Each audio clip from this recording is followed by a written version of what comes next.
오늘은 우량주가 급락할 때, 그리고 악재가 발생했을 때 매수하는 상황에 대해서 말씀드리겠습니다. 우리가 보통 알고 있는 우량주들이 악재가 발생했다든지 특이한 상황이 발생했을 때 이것을 매수로 볼 것이냐, 매도로 볼 것이냐 하는 일정한 패턴이 있는데, 최근에 이제 한전 같은 경우에 매수 구간으로 들어간 것으로 보여서 이런 사례에 대해서 설명을 해드리고자 합니다. 최근에 이제 한전이 적자를 계속하고 있는데요. 정부에서는 계속적으로 전기료를 지금 내리려고 하는 상황입니다. 한전 분기 영업이익이 1918년 1분기에 마이너스 2200억, 2분기에 6800억, 4분기에 7800억, 그 다음에 19년 1분기까지 마이너스 6300억 계속적으로 영업 적자가 나오고 있습니다. 그런데도 정부에서는 전기료를 내리려고 하고 있죠. 또 계속적으로 악재가 발생하는 상황입니다. 이런 상황을 보면 주식을 매수하기가 어렵게 만드는 어떤 환경이 펼쳐지고 있죠. 이런 상황에 대해서 기술적으로 차트를 보고 또 판단하면 또 상황이 다를 수 있습니다. 보시면 1916년 5월에 63,000원에 최고가를 찍고 나서 지속적으로 지금 하락하고 있는데요. 그리고 나서 24,000원대에서 지금 이제 하락을 하고 다시 9개월 정도 지나서 다시 저점이 나와 있는 상황. 외국인도 지속적으로 찾다가 다시 매도하고 있죠. 이게 지금 다시 올라갈 건지 판단을 해야 되죠.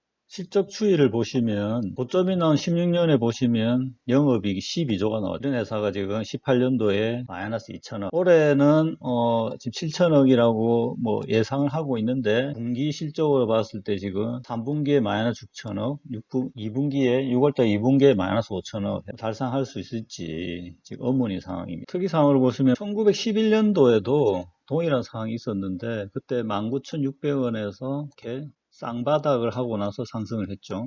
지금도 이 시점에서 쌍바닥하고 이렇게 갈 것인지 이런 의문이죠. 그죠? 이런 경우에 다른 사례를 보면서 한번 측을 하면 좋을 것 같습니다. 첫 번째로 이제 삼성 SDI 사례를 보면, 삼성 SDI가 1917년에 작년 영업 손실 9,263억 적자폭, 16년에 마이너스 9,263원의 적자가 나와서 이 회사가 거의 망할 듯처럼 뉴스가 나온 상황입니다. 보시면 연간 경영 실적 매출액 5조 2천억인데 영업 손실이 9천억이 발생했다. 영업 손실이 246% 증가했다. 사실 이런 뉴스가 나왔을 때 매수 시점으로 볼 수 있는 그런 뉴스로 봐야 되는데, 이걸 어떻게 판단할 것인가. 차트를 보시면 삼성 SDI가 2009년부터 뭐 특별한 큰 없이 이렇게 뭐 행보하고 있었다고 볼 수 있는데요. 특히 2014년도에 20만 원 정도 고점을 찍고 나서 지속적으로 하락하고 있고 7만 5천 원이 나왔고, 그 다음에 아까 16년도에 마이너스 9,900에 적자가 난 상황, 이때가 사실은 매수 시점이었죠. 그 이후에 지속적으로 상승하고 있습니다. 저런 악재가 나왔을 때 매수 관점으로 봐야 된다라는 사례죠. 16년에 마이너스 9천억, 7년도에 바로 1,000억으로 바뀌죠. 그 다음 18년도에 7천억. 사실은 18년도에 7천억이 나올 건가를 16년도에서 예상할 수 있느냐. 이게 관건이죠, 사실. 삼성 SDI라는 회사가 왜 갑자기 1916년에 마이너스 9천억이 나왔느냐, 적자가. 이 상황에 대해서 정확하게 파악하고 인식할 필요가 있는 거죠. 이게 정확하게 인식이 됐다 그러면 향후에는 이렇게 실적이 개선될 것이라고 예상할 수 있는 겁니다. 다음은 삼성바이오시스 주식 거래 정지에서 18년 11월 14일 날 거래가 정지가 됐죠. 삼성바이오시스는 뭐 여러 가지 구설수라든지 상황들이 있는데, 삼성에서 주력으로 밀고 있는 우위권에 들어가는 뭐 전 세계적으로 초일류 기업입니다. 그렇기 때문에 삼성이 추구하는 바이오에 관련된 회사가 쉽게 무너지지는 않을 것이다. 당연하죠. 근데 주식 거래가 정지가 됐어. 어떻게 생각해보면 말이 안 되는 상황이죠. 이런 상황이 주식 매수 시점이다 라고 판단하는 것. 기술적으로 보시면 8년도에 60만 원의 최고값이 나왔다가 지금 이 시점이 주식 거래 시점이죠. 거래 시점에서 바로 상승하는 시점. 다시 하락은 했지만 현재 쌍바닥이 나왔느냐 안 왔느냐를 지금 확인하는 시점. 사실 이 시점에서 샀다 그러면 현재 손해는 안 나는 상황이죠. 향후에 이것이 이렇게 갈 것이냐 안 갈 것이냐 확인해 볼 필요가 있는 상황입니다. 최근에 제가 CATL에 관심이 많은데, CATL 관련된 뉴스가 나왔어요. CATL이 납품하는 리오라는 회사의 차가, 이 회사 차에 CATL의 배터리가 납품이 됩니다. CATL의 배터리가 문제가 있다는 내용은 없지만, CATL 어쨌든 전기차의 리콜이 발생했다는 것은 배터리 관련된 상황에 영향이 있기 때문에 CATL의 주가가 당연히 영향을 받을 겁니다. 주가를 확인해 보니 최근에 저점이 나와 있는 상황입니다. 최고가 90위안의 시점에서 지속적으로 하락하고 있었는데 갑자기 악재가 나온 거죠. 이 시점에서 일종의 쌍바닥의 느낌이 나고요. 그래서 추가로 다시 지금 상승을 하게 되는 상황으로 봐집니다.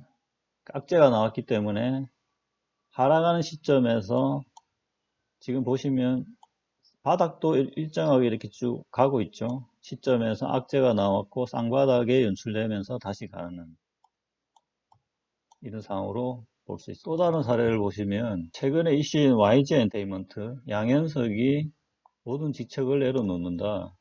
6월 23일 날 발표했죠. 14일 대표직 사퇴.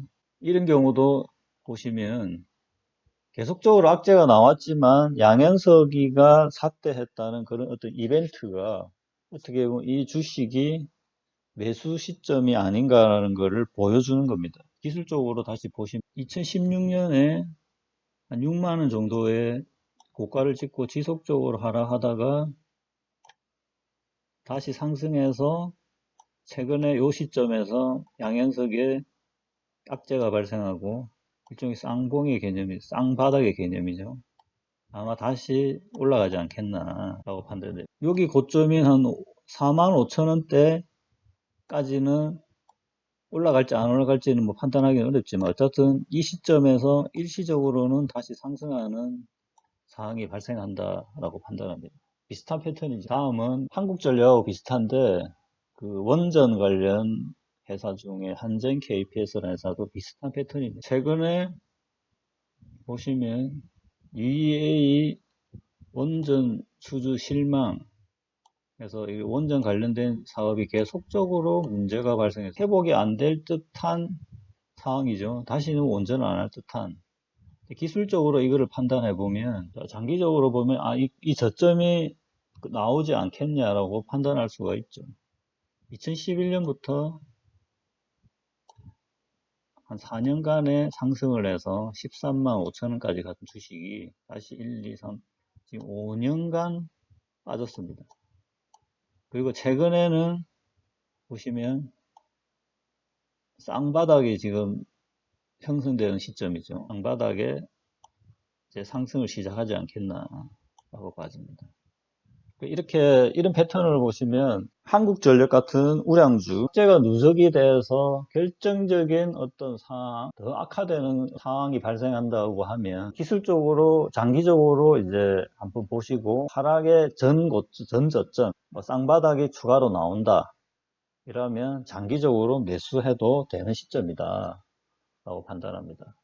지속적으로 한 1년, 3년 이렇게 가져간다면 100%에서 한 200%까지도 볼 수 있는 그런 그림이라고 판단됩니다. 오늘은 우량주가 지속적으로 하락하다가 중요한 이벤트, 누적된 악재의 추가의 그 이벤트가 발생했을 때 매수 관점으로 들어가는 사례들을 확인해 봤습니다. 구독해 주시면 많은 힘이 됩니다. 감사합니다.